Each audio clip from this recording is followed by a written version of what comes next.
Nah, dari sini kemungkinan Mbah Amin Rais dan bahkan juga Denny Indrayana. Yang kemarin diketahui Denny Indrayana pada saat Presiden Joko Widodo terbang ke Australia, ya di situ Denny Indrayana kelihatan demo sendirian. Bahkan juga ya terlihat di situ tidak ada pendukung-pendukungnya. Padahal juga WNI yang berada di Australia itu mencapai puluhan ribu, tetapi di situ terlihat hanya sendirian. Dan juga disusul kemarin dari Amin Rais, yaitu yang kemarin menggaungkan people power, people power. Tetapi kenyataannya apa? Pada 7 Juli kemarin, yaitu sepi peminat demo people power. Apalagi juga tuntutannya yang menurut saya sungguh kebablasan ya, yaitu menuntut Presiden Joko Widodo mundur, turun atau apalah, memimpin Indonesia gagal dan lain sebagainya. Tetapi kemungkinan akan terkaget-kaget ketika melihat dari survei LSI Denny JA ini. Karena apa? Karena tingkat kepercayaan publik terhadap Presiden Joko Widodo mencapai 90%. Ini merupakan angka yang fantastis sekali. Padahal dulu ketika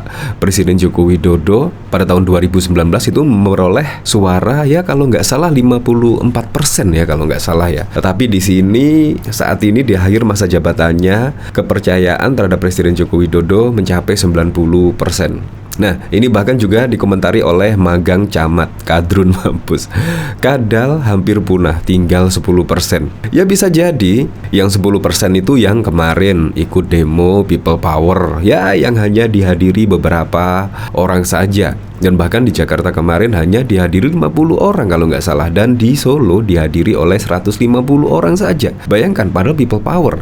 Dan yang kemarin juga Denny Indrayana yang demo tentang Presiden Joko Widodo cawe-cawe, ya terlihat dari foto itu hanya sendirian saja. Jadi sini terbukti lah. Di sini akhirnya ada rilis survei seperti ini, tingkat kepercayaan publik terhadap Presiden Joko Widodo mencapai 90% itu benar adanya. Karena semakin hari di sini ya tidak ada demo-demo yang berarti ya. Makanya di sini tidak salah lah kalau Presiden Joko Widodo itu sangat senang sekali dikritik, sangat senang sekali ada oposisi yang kritis terhadap pemerintahannya. Tetapi di sini juga sampai saat ini yang kritis itu hanya segelintir orang. Itu pun juga kritikannya kalau nggak hutang ya TKA Cina. Itu saja, padahal sudah dibantah oleh data-data yang ada. Apalagi ketika membahas hutang, aset negara Indonesia saat ini juga naik 4 kali lipat. Dari sebelumnya hanya berkisar 3.500 triliun saja, saat ini mencapai 12.000 triliun. Bayangkan, hutang, tetapi aset negara tidak diperhitungkan. Ini menurut saya juga aneh. Nah, dari sini coba kita lihat komentar-komentarnya ya. Kira-kira bagaimana komentar-komentar di sini? Yaitu ketika tingkat kepercayaan publik terhadap Presiden Joko Widodo mencapai 90%. Pasti di sini juga yang tidak suka dengan Presiden Joko Widodo kemungkinan tambah benci ya. Nah, dari sini haha kocak nama akunnya, follow kalau kadal punah gak ada hiburan lagi dong. Itu pun yang 10% terbagi-bagi. Bentar lagi jadi salah satu makhluk dilindungi. Aku termasuk di dalam yang 90% itu deh. Tampaknya kepercayaan masyarakat terhadap Pak Jokowi terus meningkat. Menurut survei LSI, Lingkaran Survei Indonesia, kepercayaan mencapai 90%. Mantap, keren, hebat. Lambat laun akan angka yang pesimis, kenapa tidak 120%? Bohong kok gak nanggung.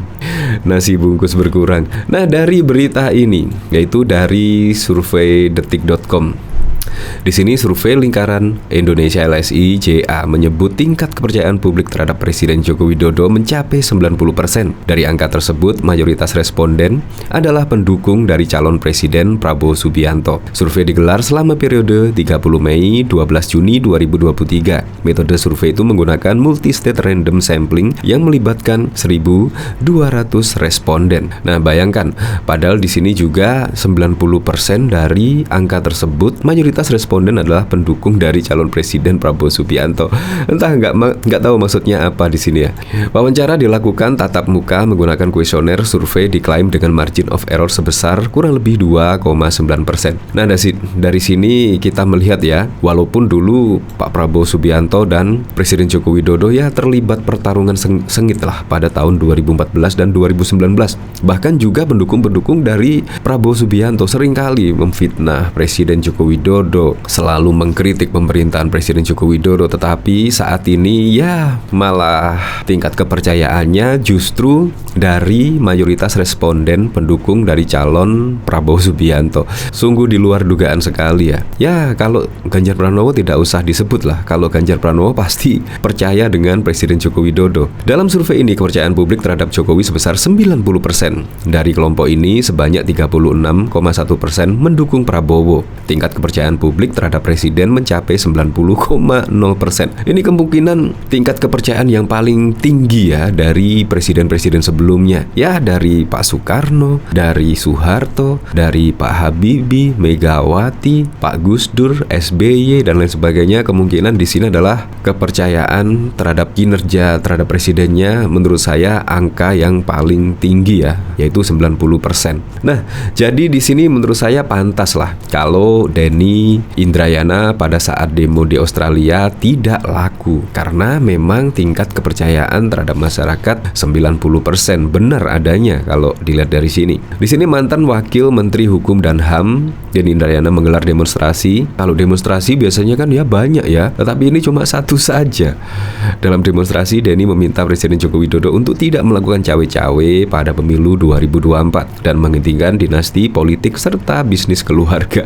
Masa sih bisnis keluarga nggak boleh? Di sini bahkan aksi People Power Jakarta dan Solo juga sepi peserta. Nah, bisa jadi di sini membuktikan kalau ya survei tersebut benar adanya karena setiap ada demonstrasi saat ini juga melempem dan bahkan juga ya sepi peminat. Bahkan walaupun dikritik habis-habisan, difitnah habis-habisan, dicaci maki, tetapi juga tingkat kepercayaan masyarakat dan bahkan juga tingkat kepuasan terhadap kinerja Presiden Joko Widodo mencapai di level tertinggi. Jadi sangat keren sekali. Di sini yaitu bahkan ada berita tak lebih 1 jam masa aksi People Power di Solo bubarkan diri. Jadi tidak perlu dibubarkanlah aksi People Power kemarin karena memang tidak mengganggu sama sekali dan bahkan juga tidak ada penjagaan yang berarti karena ya pesertanya hanya seuprit. Aksi People Power yang diselenggarakan di kantor Badan Pengawas Pemilu Bawaslu Jakarta Pusat di sekitaran Gedung Umat Islam Jalan Kertopuran Solo, Jawa Tengah pada Jumat 7 Juli sepi peserta. Padahal aksi tersebut diprediksi diikuti ribuan orang. Di Jakarta setidaknya ada kurang lebih 50 peserta yang melakukan aksi. Puluhan orang yang mengatasnamakan kelompok Aliansi Rakyat Menggugat Air itu berdatangan di lokasi sekitar pukul 15.30. Berdasarkan pantauan cnnindonesia.com pada Jumat 7 Juli petang, masa aksi di lokasi membentangkan spanduk bertuliskan Jokowi mundur dan KKN ganas di era Jokowi. Foto Jokowi dengan coretan X diselipi kalimat rakyat sudah tidak percaya turut di bawah masa aksi. Rakyat sudah tidak percaya, rakyat yang mana? Karena di sini dari hasil survei justru dimentahkan ya, yaitu rakyat 90% yaitu percaya kepada Presiden Joko Widodo dan 80% masyarakat di sini juga puas terhadap kinerja dari Presiden Joko Widodo. Jadi menurut saya ini klaim sepihak, klaim tidak berdasarkan fakta yang ada. Selain itu ada juga banner dengan foto Wali Kota Solo Gibran Rakabuming Raka dan Wali Kota Medan Bobi Nasution yang dicoret X dengan warna merah. Koordinator aksi sekaligus Presidium ARM Marina mengatakan pemerintah saat ini sudah banyak melanggar konstitusi. Ia juga menyoroti soal dinasti politik Jokowi. Kalau menurut saya dinasti politik itu sudah terjadi ya, setidaknya pada saat lalu ketika AHY yaitu mencalonkan diri sebagai DKI 1 Gubernur Jakarta, tetapi juga apalah daya karena masyarakat yang menentukan akhirnya juga AHY tidak terpilih. Tetapi di sini berbeda ketika anak Presiden Joko Widodo yaitu mencalonkan diri sebagai Wali Kota Solo dan bahkan Bobi Nasution mencalonkan diri di Wali Kota Medan. Itu terbukti masyarakat justru memilih anak dari Presiden Joko Widodo. Tetapi ya itu bukan apa-apa sih kalau menurut saya karena di sini adalah negara demokrasi, jadi yang berhak menentukan itu adalah rakyat Indonesia. Walaupun ya dibilang politik dinasti, tetapi yang menentukan adalah rakyat.